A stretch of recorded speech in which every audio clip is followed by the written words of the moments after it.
je commence cette vidéo de façon surprenante, mais c'est justement comme ça qu'on va réussir son premier rendez-vous. Salut YouTube, comment ça va? Aujourd'hui, tu l'as compris, on va traiter d'un sujet de fond, un sujet important, un sujet essentiel. Comment réussir son premier rendez-vous? Comment réussir un rendez-vous amoureux tout court d'ailleurs, hein, parce que ce soit le premier ou le 10e, nous ce qu'on a envie c'est de les réussir. Mais déjà, qu'est-ce que ça veut dire de réussir un rendez-vous amoureux? Quel rapport avec cette introduction de vidéo? Je vais te le dire. Mais avant tout ça, je te rappelle quand même que je vous ai demandé à toutes et à tous sur Instagram de venir me raconter ce qui pour vous, pour toi qui regarde cette vidéo, est un rendez-vous réussi. Comment on fait pour réussir entre guillemets son rendez-vous? Qu'est-ce qui va faire que tu estimes que ça a été un rendez-vous réussi ou que ça a été un rendez-vous raté? Qu'est-ce qui te plaît? Qu'est-ce que tu détestes? C'est ce qu'on va voir dans cette vidéo. Comme d'habitude, tu connais cette chaîne YouTube, mais au cas où, tu as évidemment le droit de dire ce que tu penses dans les commentaires, que tu sois d'accord, pas d'accord, que tu aies juste envie de rajouter des petites nuances, etc. On reste poli et bienveillant dans les commentaires, c'est essentiel. Je ne sais pas si tu l'entends, mais Raja est en train de manger ses croquettes. Donc c'est parti. On démarre avec Gertrude qui a l'habitude de foirer entre guillemets ses rendez-vous amoureux parce que Gertrude elle est tellement timide qu'elle sait jamais trop quoi dire à son date. Or évidemment le but d'un date c'est quand même de discuter, c'est d'apprendre à se connaître, c'est principe. Et puis après si on aime bien,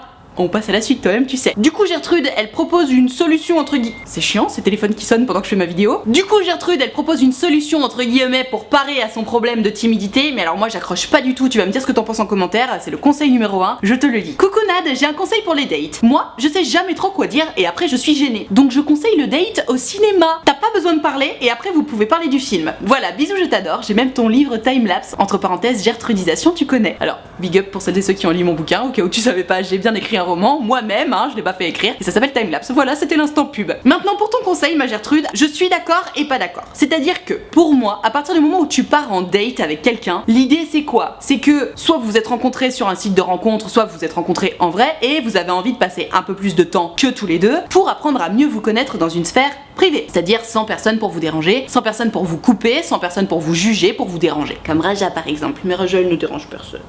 C'est moi qui la dérange. Désolée pour le bruit d'eau, j'ai rebranché la petite fontaine de Raja et je vais arrêter de parler de Raja dans mes vidéos. La petite chose qui me chiffonne dans ton histoire, ma Gertrude, c'est que, étant donné que l'idée c'est donc d'apprendre à mieux connaître ton crush, si vous allez au cinéma, alors effectivement le cinéma c'est pas mal dans le sens où comme on est dans le noir, ça va être beaucoup plus facile de tenter des petits côtés tactiles, ça va être beaucoup plus facile de réussir à se faire des câlins, de réussir à se pécho d'ailleurs, parce que bon c'est le cinéma genre ah un film d'horreur, oh là là j'ai peur, je me colle contre toi. Enfin tu vois, tu connais. Oui, le cinéma ça a ses bons côtés pour le côté tactile, maintenant il me semble hein, que avant le côté tactile, ce qui est intéressant c'est quand même de savoir, d'identifier finalement si la personne en face te plaît vraiment ou pas. Et pour ça, rien de mieux que la communication. Or, j'entends bien que tu sois timide, mais si parce que tu es timide, au final tu refuses carrément, tu bloques la conversation entre guillemets en ne proposant que des premiers dates par exemple au cinéma, bah tu vas avoir du mal à savoir si la personne en face de toi te plaît ou pas. En fait finalement c'est plus une histoire de qu'est-ce que tu recherches. Si tu recherches juste un petit peu d'amour et d'affection physique entre guillemets, si t'as juste envie de pécho sans te prendre la tête, bah oui, effectivement le cinéma c'est un très bon deal. Maintenant, si tu recherches quelque chose d'un petit peu plus sérieux, il me semble que c'est quand même intéressant de passer outre sa timidité et d'oser, entre guillemets, aller boire un verre, tu vois, oser le face à face et avoir des choses à se dire. Maintenant, si tu es vraiment très timide, je peux tout à fait comprendre que le fait d'aller voir un film avant, ça te permet justement d'avoir un sujet de conversation pour après quand vous allez boire un verre. Pour moi, ce qui m'importe...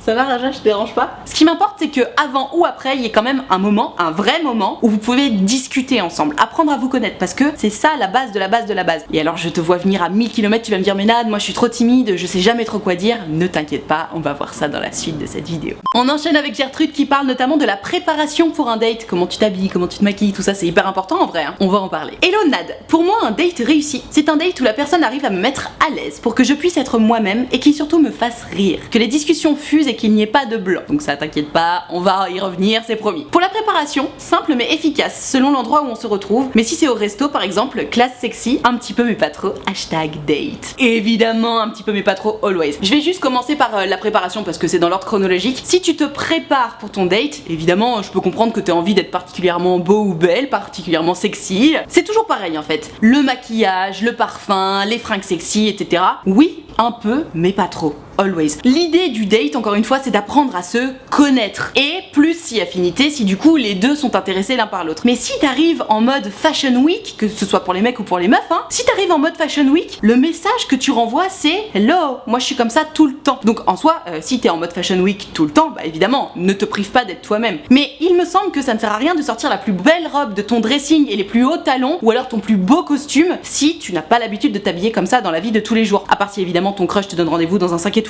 et encore, c'est pas forcément de mise de s'habiller vraiment on flic pour aller dans les 5 étoiles. En fait, il me semble que le mieux du mieux pour la préparation, c'est vraiment une tenue dans laquelle tu vas te sentir confortable. Mais vraiment. Parce que si t'es pas confortable, admettons, tu mets un truc kaki ou gris d'ailleurs, c'est les couleurs les pires parce que dès que tu les portes et que tu transpires un tout petit peu, t'as une auréole comme as. Une auréole, je vais articuler. Et bon, bien que la sueur soit tout à fait naturelle, c'est vrai que bon, il y a un petit peu plus glamour dans la vie que d'avoir des énormes auréoles sous les bras. Si tu mets, admettons, cette robe kaki ou ce t-shirt kaki ou ce pull kaki dont tu sais qu'il va te faire des méga auréoles, tu vas pas être à l'aise. Pourquoi? Parce que tu vas te dire, oh putain, je vais avoir des auréoles, donc je peux pas lever les bras, donc tu vas penser à ça et tu vas pas être à l'aise et ça va être chiant. Tu vas pas profiter du date parce que tu vas penser à tes putains d'auréoles. Pareil, ne mets pas des fringues trop près du corps si tu sais que tu vas t'envoyer un méga burger parce que sinon ça va t'empêcher de respirer. Ou alors si t'es un peu complexé par ton corps ou par des bourrelets ou quoi que ce soit, mais pas des trucs trop près du corps parce que sinon tu vas te dire ah non, on va voir mes bourrelets. Alors que clairement t'as pas envie de penser à ça. T'as juste envie de passer un bon moment libéré de tous ces problèmes là en face de la personne qui te plaît. Donc vraiment, habille-toi de façon confort. Il vaut mieux être un peu moins sexy mais confort et passer un bon moment plutôt qu'être plus sexy et pas se sentir à l'aise, pas se sentir confortable et du coup passer une moins bonne soirée. Pareil pour le maquillage. Alors bon, surtout pour les meufs, il y a aussi des mecs qui se maquillent d'ailleurs, mais si jamais t'as envie de te maquiller avant d'aller à un rendez-vous, pas de problème. Mais ne cherche pas à en mettre beaucoup plus que d'habitude. Parce que j'en sais rien moi, si tout à coup tu te dis ah je vais mettre une énorme couche de fond de teint et que t'as pas l'habitude d'avoir du fond de teint et que tu l'as mis une robe blanche, imagine tu fais juste ça, et ben boum, t'as une énorme tache là et ce sera pas hyper glamour. Enfin bref, t'as compris, be yourself, vraiment naturel. La préparation, sexy, habillé, tout ça, oui ok, un peu mais pas trop, et surtout on privilégie le confort. Quelqu'un qui va être confortable physiquement, ça va être quelqu'un qui va être plus confortable dans sa tête. Et fatalement, ça se voit, quelqu'un qui est confortable, ça va aussi avec la confiance en soi. Si la personne en face de toi sent que tu es confort, que tu es bien, que tu es à l'aise, fatalement elle va se sentir à l'aise. Et on en arrive d'ailleurs au point que suggérait Gertrude, mettre l'autre à l'aise. Moi Gertrude, ce qui me dérange un tout petit peu dans ce que tu dis, c'est que tu aimes qu'on te mette toi à l'aise. Alors oui évidemment, mais pour moi c'est un échange. C'est-à-dire que si tu aimes qu'on te mette à l'aise, il faut aussi mettre l'autre à l'aise. Et alors, comme je le disais, pour mettre l'autre à l'aise, quoi de mieux que déjà être à l'aise soi-même. Maintenant évidemment on l'est pas tous, et surtout si tu regardes cette vidéo, je me doute bien que tu as tendance à pas être tout à fait à l'aise, notamment en date. Sinon tu regarderais pas cette vidéo sur comment faire en sorte de réussir son rendez-vous amoureux. Mais pour être à l'aise tout simplement déjà avec soi-même, c'est juste se poser le moins de questions possible, d'où mon laïus sur les fringues. Et alors mettre l'autre à l'aise, honnêtement, ça va passer par poser des questions de temps en temps, essayer de faire en sorte qu'il n'y ait pas trop de blanc bien sûr. Et on en arrive à la fameuse question de ah mais Nan, mais moi je sais jamais quoi dire, j'ai la langue dans ma poche, je suis complètement perdue, je perds tous mes moyens. J'en ai déjà parlé mais je vais le redire parce que après tout c'était dans une vidéo il y a vraiment longtemps. Si tu ne sais pas quoi dire à un date, pose des questions. C'est la formule magique. C'est quoi ta date de naissance? D'où tu viens? T'as déménagé combien de fois? Ah, elle est trop belle ta veste, tu l'as achetée où? Putain, tes baskets elles sont géniales. Ah, j'adore ta coupe de cheveux, t'es allé chez le coiffeur il y a longtemps ou tu viens juste de la faire parce que vraiment ça te va trop bien comme ça? N'importe quoi, n'importe quoi. Tu poses des questions. Parce que poser des questions, déjà ça va mettre l'autre à l'aise dans le sens où tu as trouvé le sujet de conversation, même si c'était juste une pauvre question, et surtout tu fais parler l'autre. Et honnêtement, tout le monde aime parler de soi. Alors je sais, il va y avoir des gros timides qui vont me dire ah non Nad, moi je déteste parler de moi. Je sais que vous existez, mais d'une manière générale, les gens aiment bien parler d'eux. Parce que lorsqu'on parle de soi, surtout si la personne en face a posé une question, bah ça veut dire simplement que la personne est intéressée par soi. Et c'est toujours très flatteur de sentir que quelqu'un s'intéresse à soi et pose des questions sur soi-même. N'hésite pas à poser des questions. Alors évidemment, te sens pas obligé non plus de poser des questions du style alors t'as eu combien de partenaires sexuels dans ta vie? De but en blanc comme ça, c'est pas très élégant. Cela dit évidemment, si la conversation arrive sur des sujets sexuels ou quoi que ce soit, ben si tu te poses la question et que tu sens que ça se fait de la poser à ce moment-là, tu peux la poser. En soi, tu peux poser n'importe quelle question. C'est juste qu'il faut faire en sorte que le moment s'y prête. Donc voilà. Premier point, si tu ne sais pas quoi dire, pose des questions. Si tu n'as pas d'idée de questions, commente ton entourage. Et ton entourage, ça peut être tout et n'importe quoi. Style, le sol, la table, les couverts, les verres, le plafond, le serveur, la serviette. Tu parles de n'importe quoi. Style, ah, trop drôle, j'ai la même serviette chez mes parents. Alors idéalement, faut faire en sorte que ce soit vrai, tu vois, parce que ça sert à rien de dire qu'il y a les mêmes serviettes chez tes parents si c'est pas vrai. Bon. Ou alors, oh là là, j'adore cette table, j'aimerais trop en avoir une comme ça chez moi, ça fait 1000 ans que j'en cherche une. Ou t'es n'importe quoi. Idéalement, dire quelque chose de positif. Si tu sais pas quoi dire, autant dire quelque chose de positif. Par exemple, il vaut mieux dire oh, j'adore cette table plutôt que oh, je déteste ce tapis, vraiment c'est moche. Tu dégages pas la même chose à ce moment-là. Tu vois ce que je veux dire? On reste dans la positivité, on reste dans les moments agréables. Donc les trucs négatifs, évidemment, tu peux en dire, hein, bien sûr, tu as le droit de donner ton avis. Mais spontanément, cherche pas à ouvrir la bouche pour dire quelque chose de négatif. Sauf si c'est drôle. Mais bon, bref, tu l'as compris. On reste dans la positivité, on n'hésite pas à dire des choses, on met l'autre à l'aise. Et quand on se prépare, pareil, on se met à l'aise soi-même. Et alors, si t'as déjà tout ce terrain-là de travailler, je peux te dire que tu risques de passer un très bon date. On passe à la suite. Alors, le conseil de Gertrude est très parallèle à ce dont on vient de parler, mais j'aime bien parce qu'elle rajoute une nuance qui est très intéressante. Elle me dit Hello Dad. Moi j'ai pas forcément besoin de conseils pour cette vidéo, j'ai juste envie de partager mon expérience. Et tu as bien raison, c'est toujours très intéressant. Il y a quelques temps j'étais sur Tinder, et alors la preuve que ce n'est pas un placement de produit, Happen, Once, Fruits, mythique. Voilà, merci. Et j'ai eu l'occasion de faire quelques dates. La seule règle que je m'étais fixée c'était de rester moi-même. J'adore. j'adore. Je m'habillais, je me maquillais et je me coiffais comme au quotidien. Je trouve que c'est plutôt pas mal de fonctionner comme ça, surtout quand on recherche quelqu'un qui nous accepte tel que l'on est. Mais grave, clairement. Et sinon, je pense qu'il doit en être de même pour la façon dont on se comporte. Pour moi, si on recherche vraiment la bonne personne entre guillemets, il vaut mieux rester un maximum naturel lors des premiers dates pour pouvoir ensuite mieux le surprendre par la suite. #date. Alors, complètement Gertrude, je suis bien d'accord avec toi. Donc déjà par rapport au fait de s'habiller, de se maquiller, de se préparer, et effectivement, plus tu seras entre guillemets comme d'habitude, plus tu te sentiras à l'aise de toute façon, hein, puisque ce sera comme d'habitude. Je viens d'en parler donc on va pas y revenir. Maintenant pour la façon de se comporter, je sais qu'il y a des gens qui ont tendance à être complètement différents en date. Par exemple, tu sais, normalement, bon bah ils sont chill, voilà, entre guillemets lambda, et alors dès qu'ils arrivent en date, tout de suite, c'est coucou, comment ça va?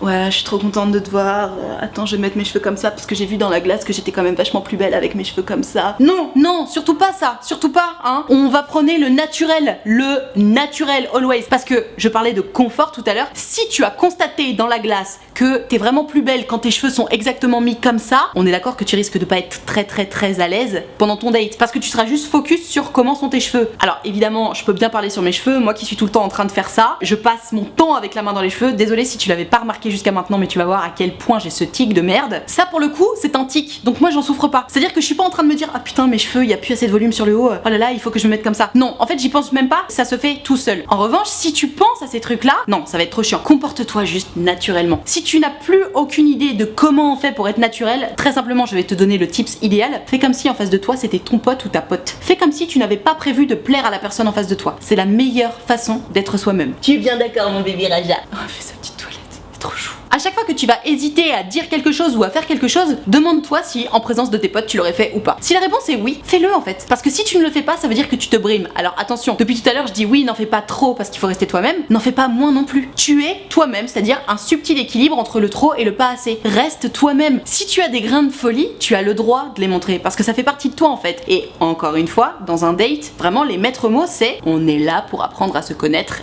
et plus si affinité. Si tu veux qu'il y ait affinité, il faut que la personne te connaisse. Et pour que la personne te connaisse, il faut pas être plus que ce que tu es, mais il faut surtout pas être moins que ce que tu es non plus. Il faut juste être toi-même. Et je sais, c'est difficile. Ça demande un petit peu d'entraînement, c'est vrai, de s'accepter tel que l'on est et de pas essayer d'en faire particulièrement plus ou particulièrement moins. Mais voilà, encore une fois, l'idée c'est de rechercher quelqu'un qui va nous aimer tel que l'on est, qui va nous accepter tel que l'on est. Et donc si t'en fais trop ou si t'en fais pas assez, bah, fatalement ce sera pas toi. Donc tu seras choisi pour une version différente ou amoindrie de toi, ce qui n'est pas très intéressant. Donc be yourself. Et si tu as peur d'être toi-même parce que tu as peur qu'on ne t'aime pas avec tel ou tel trait de caractère, en fait il y a un moment, c'est la preuve qu'il faut que tu travailles sur toi. Si tu as peur, j'en sais rien, que les gens détestent ton caractère parce que tu as un très fort caractère, tu as deux options en fait. Soit tu assumes ton caractère parce que tu es comme ça, soit tu essaies au quotidien d'évoluer vers une version différente de toi-même parce que ce caractère-là te bouffe la vie et t'empêche de vivre. Mais ça c'est un autre problème sur lequel il faut travailler parallèlement. Dans tous les cas, à un date, on montre la version de soi-même à l'instant présent. Donc on ne réfléchit pas et on ne se brime pas. Alors évidemment, on essaie quand même de se montrer sous un meilleur jour, on va pas se mentir, bon, on est dans la séduction, hein, donc évidemment, si t'as tendance à être ultra chiant ou casse-couille ou jaloux ou quoi que ce soit, on va le mettre sous silence un petit peu. Je parle d'être honnête évidemment, mais les défauts, tu peux attendre un tout petit peu avant de les montrer. Bref, t'as compris, on passe à la suite. Aïe aïe aïe, Gertrude, elle est complètement bloquée par elle-même. Bichette, je te lis son histoire. Coucou Nad, pour moi, un date, c'est synonyme de stress énorme. Je rencontre quelqu'un avec qui il peut y avoir quelque chose et donc je vais tout anticiper jusqu'à être complètement coincée. Enfin bref, l'horreur. Ah ouais, putain, l'horreur, j'avoue. Je ne sais pas comment m'enlever cette idée de la tête. Manque de confiance en moi. Date. Oh ma pauvre Gertrude. Ah mais non, moi je refuse que tu ruines tous tes dates comme ça. Alors déjà, évidemment, prends en compte tous les conseils que j'ai donnés avant. Tu sais, le fait d'être confortable dans ses fringues, confortable avec soi-même, etc. Évidemment, ça va t'aider. Maintenant, ton problème à toi, finalement, c'est que tu anticipes tout parce que j'imagine t'as peur de mal faire, t'as peur de pas être au fait ou quoi que ce soit. Si tu réfléchis trop, il va falloir apprendre à te laisser tranquille. Tu sais, les gens qui anticipent tout comme ça, c'est des gens qui ont besoin de tout réussir, qui ont trop peur de l'échec. Ils ont tellement peur de l'échec qu'ils préfèrent même pas tenter leur chance. C'est un peu ton cas. C'est-à-dire que t'anticipes tellement tout que du coup t'es hyper stressé, hyper bloqué et donc il se passe rien puisque bah la personne en face sent que t'es trop stressé, trop coincé du cul du coup et donc c'est pas très attirant et donc se dit non mais y a pas d'affinité donc on se reverra pas. Et c'est chiant, c'est hyper frustrant parce qu'on se dit mais merde, pourtant j'avais tout anticipé donc ça veut dire qu'il faut que j'anticipe encore plus et donc c'est un cercle vicieux. Si tu as envie d'un petit peu casser ce cercle vicieux là, c'est très simple et en même temps ça va prendre du temps. Dans le sens où évidemment de toute façon tu as un petit peu mindseté ton esprit comme ça, donc ça va prendre du temps à se défaire, c'est normal. Mais pour moi, une bonne piste de travail entre guillemets sur ce point, ce serait de d'abord faire des rendez-vous en mode amical pour toi. C'est-à-dire, tu pars en date, donc ça va être quelqu'un qui va te plaire, mais avant le date, tu te dis de toute façon, aujourd'hui, il ne se passera rien. Genre, je tenterai pas de l'embrasser ou quoi que ce soit. Alors évidemment, s'il tente de t'embrasser et que c'est quelqu'un qui te plaît et que t'en as envie, ben oui, essaie de te laisser faire, tu vois. Mais toi, essaie d'y aller dans l'état d'esprit de j'y vais juste pour passer un moment avec cette personne et physiquement, il ne se passera rien. Ne t'interdis pas qu'il se passe des choses, mais juste essaie de te dire qu'il se passera rien parce que du coup, tu seras moins stressé. L'idée, ce sera juste d'aller boire un verre amicalement avec quelqu'un qui te plaît. Je te suggère de faire ça parce que très simplement, ça va te permettre toi de te rendre compte que tu es à l'aise ou pas d'ailleurs avec la personne en face et donc d'appréhender un petit peu mieux ce dont tu as envie avec cette personne. Et tu sais, stress ou pas, au bout d'un moment, à force d'avoir bu des verres avec des personnes ou d'avoir discuté un petit peu, d'avoir appris à se connaître, on se sent à l'aise. Encore une fois, l'idée de se sentir à l'aise, ben ça permet justement d'enlever toutes ces questions de la tête. Alors, on va pas se mentir, hein, avant le premier bisou, avant la première fois avec la personne, évidemment, on se pose des questions. Ah, quand est-ce que ça va arriver? Comment ça va se passer? Est-ce que je vais trop stresser ou pas? Ah, j'ai trop peur de lui mettre un vent malgré moi, etc. Évidemment, on se pose des questions comme ça. Mais l'idée, c'est d'accepter ces questionnements-là et pourquoi pas de les assumer en face de la personne. Une fois que tu te sens suffisamment à l'aise avec cette personne. Hein. Par exemple, admettons, vous avez fait les 2 premiers dates, il n'y a pas eu de bisous, il n'y a pas eu de câlin particulièrement parce que voilà, tu l'as pas laissé faire ou tu lui as fait comprendre que c'était pas tout de suite. Peut-être que si tu es trop stressé, ça peut être la bonne façon de faire pour toi. Et bon, voilà, le 3e ou le 4e date arrive et là tu commences à te dire que bon, t'as vraiment envie d'au moins un petit bisou. Peut-être que tu peux lui en parler au cours du dîner ou du moment où vous allez boire un verre ou du moment où vous allez faire une promenade. Du fait que voilà, d'une manière générale, dans tes premiers dates, t'es vachement stressé et tu sais pas pourquoi, c'est quelque chose qui te suit depuis tellement longtemps et c'est trop chiant parce que du coup, tu te sens coincé. Après tout, pourquoi ne pas l'assumer? Parce que si tu l'assumes, déjà, la personne en face sera au courant de ce problème-là, entre guillemets, qui te prend la tête. Comme la personne en face sera au courant, elle va t'aider avec ça. Et surtout, ça fait tellement partie de toi de te stresser à ce point sur ça. Je me doute que si t'es hyper stressé sur ce point-là, tu dois être du genre stressé dans la vie ou angoissé en tout cas. Et ça fait partie de faire connaissance justement. De dire bah voilà, moi je suis une personne de nature stressée et j'ai besoin d'être rassurée, j'ai besoin qu'on m'accompagne. Ça fait partie de ça. Et quelqu'un qui va t'accepter avec ça, bah c'est quelqu'un qui va t'accepter avec ce trait de personnalité-là qui te bouffe l'esprit et qui potentiellement va pouvoir en plus t'aider à passer outre. Très souvent, c'est ce que je suggère aux gens qui prennent rendez-vous sur mon site et qui me disent putain Nad, je suis tellement stressée que j'ose pas passer à la suite. Je leur dis mais tu sais quoi? Puisque t'es tellement stressé que ça te bloque, assume-le, dis-le à ton crush. Parce que qu'est-ce qu'il va faire ton crush? Si ton crush est aussi intéressé, et en principe si c'est le 3, 4, 5e date ensemble, c'est que oui, ton crush aussi est intéressé, il va falloir arrêter de se mettre des œillères. Ton crush va être trop content ou contente que tu lui fasses part du fait que ben voilà, t'es un angoissé de la life et encore plus par rapport à lui ou à elle parce que ben cette personne te plaît vraiment. Il y a un moment de toute façon il faut ouvrir un petit peu la porte et quoi de mieux que d'ouvrir la porte à ce qui nous bloque? Parce que si tu dis ce qui te bloque, déjà tu vas l'assumer et de toute façon. Il y a quelque chose qui est magique avec nous les êtres humains, c'est que à partir du moment où on assume quelque chose, ça nous débloque. Alors c'est peut-être pas immédiat, ça peut prendre quelques jours, quelques semaines, quelques mois, mais ça nous débloque, c'est vraiment magique. Donc ma Gertrude, peut-être qu'il faudrait que tu tentes ça pour les prochains dates et tu verras, c'est vraiment magique. Et alors il me reste un petit peu de place sur ma carte mémoire et je me dis merde, moi aussi j'ai trop envie de donner des astuces pour les dates parce que Dieu sait que j'en ai fait des dates, je te le dis, que ce soit via les applis de rencontre ou en vrai, j'en ai fait des dates et je suis la pro du date. Donc premier point pour moi, si tu veux qu'un date soit réussi, encore une fois, l'idée du date, c'est pas forcément de réussir à pécho l'autre. L'idée du date, c'est vraiment de faire connaissance avec l'autre pour voir si il ou elle te plaît. Donc pour moi, un date réussi, c'est pas tant s'il y a un bisou ou un petit tour dans le lit de l'autre ou du tien. Un date réussi, ça va être un date où à la fin, tu vas te dire ouais, ce mec ou cette meuf me plaît, ou alors ah putain, bah en fait, je pense qu'on n'est pas fait pour être ensemble. Et si en plus ton but c'est vraiment de trouver quelqu'un avec qui faire un petit bout de chemin, il est encore plus intéressant pour toi de savoir être honnête avec toi-même pour te dire non, cette personne ne me correspondra pas parce que j'en sais rien, on ne partage pas les mêmes valeurs, on n'a pas envie de la même chose. Si t'es en face de quelqu'un qui veut un plan cul et que toi tu veux quelque chose de sérieux ou l'inverse, pareil, ça fonctionnera pas. Ou alors j'en sais rien, j'aime pas sa façon de penser ou de se comporter sur telle ou telle chose. Il faut simplement être honnête avec soi-même. C'est aussi ça la clé d'un date réussi parce que n'oublions pas pourquoi on est là. On est là parce qu'on se plaît, parce qu'on pense que potentiellement on pourrait tenter quelque chose. Et l'idée c'est un peu de savoir si oui ou non on va dans la même direction. Ensuite je parlais tout à l'heure d'être à l'aise. Au-delà d'être à l'aise physiquement et dans sa tête, mettre l'autre à l'aise, on en a parlé, c'est très important. Et pour mettre l'autre à l'aise, oui on évite les blancs etc. Et faisons des blagues. Faisons des blagues en fait et vraiment n'hésitons pas. Notamment au début du date. Tu sais il y a toujours ce moment un petit peu awkward comme diraient les américains, gênant entre guillemets, où bon bah voilà t'arrives, c'est un peu officiel entre guillemets qu'on se plaît l'un l'autre mais clairement c'est pas du tout assumé parce que c'est juste le début du date donc on est là en mode ah bon, comment ça va, ouais, t'as passé une bonne journée, on sait pas trop quoi dire. Je parlais tout à l'heure d'assumer le blocage, etc. Hésite pas à assumer le fait que, oh putain, c'est toujours trop bizarre des débuts de date, vas-y, viens, on se commande une bière. Ah oui, au fait, depuis tout à l'heure, j'arrête pas de parler du date en allant boire un verre. Et évidemment, il est tout à fait possible et envisageable de faire des dates sans boire d'alcool, parce que je passe pour une énorme pochetronne depuis tout à l'heure. Merci les valises sous les yeux. L'humour, c'est très important. Le lâcher prise en fait. Soit... Allô ?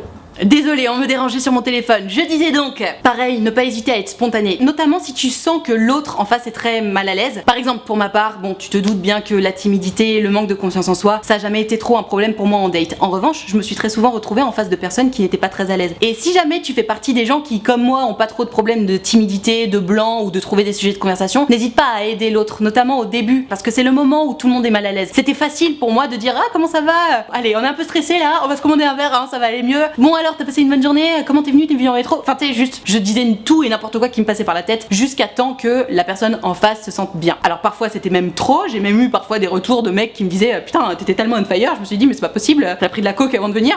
Bon, ça dépend de chacun, mais voilà, selon ta personnalité, j'allais dire essaie d'anticiper, non, parce que tout à l'heure on a dit que anticiper c'est vraiment pas la meilleure des idées, mais essaie d'avoir conscience de toi, quelle est ta personnalité, comment t'as l'habitude de te comporter, et vois si ça peut mettre la personne mal à l'aise ou pas. Si t'es trop timide, n'hésite pas à faire des blagues sur le fait que t'es trop timide et t'es désolé, c'est pas toi qui va décoincer la situation dès le départ. À partir du moment où tu assumes toutes les choses qui vont te bloquer, c'est ce que je te disais tout à l'heure, ça va forcément t'aider. Donc pars dans cette direction-là, ça ne peut être que bénéfique. Ah tiens, un point très important, une Gertrude qui me dit les personnes qui arrivent en retard, c'est rédhibitoire entre parenthèses sauf s'il y a une excuse valable. Hashtag date. Alors effectivement, je comprends tout à fait parce que pour ma part, étant donné que je fais partie du genre de personnes qui arrivent toujours 5-10 minutes en avance, c'est vrai que si toi t'arrives 10 minutes en avance et que l'autre arrive 10 minutes en retard, bah ça fait que toi au final...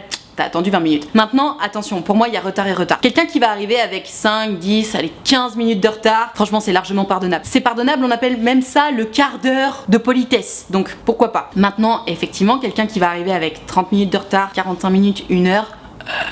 Pour moi, pour ma part, ce n'est pas acceptable. Maintenant, ça dépend de chacun. Il y en a qui vont en avoir rien à carrer et qui vont se prendre un bouquin, qui vont se poser en terrasse en attendant le crush ou la crush en se disant moi je m'en fous, ça me pose pas de problème. Et si ça te pose pas de problème, tant mieux. Maintenant, si ça te pose problème, déjà, tu peux ne pas hésiter à le dire. Et pourquoi pas faire des vannes là-dessus. On retourne sur l'idée de verre. Désolée parce que moi, pour ma part, j'ai toujours fait mes dates en terrasse. Mais tu peux proposer par exemple, bon bah puisque t'es en retard, tu m'offres un verre. C'est toi qui paye. Voilà. Comme ça, tu seras moins frustré d'avoir attendu pour rien. Et puis ça fait une petite blague. Et puis voilà, on repart comme en 40. Mais oui, effectivement, pour la petite anecdote, si la personne en plus a l'air de te plaire vraiment, essaie de pas arriver en retard. Pour moi, le mieux du mieux, c'est, admettons, tu fixes le date à 19h30, t'arrives à 19h35. C'est le top du top. Parce que ça fait genre, ah je suis désolée, j'ai 5 minutes de retard, j'espère que tu m'as pas trop attendu. Et en même temps, juste attendre 5 minutes, ça va, tu vois. Et puis ça fait pas style, t'es arrivé 1000 ans en avance, donc ça fait pas style, j'ai trop besoin d'avoir une relation.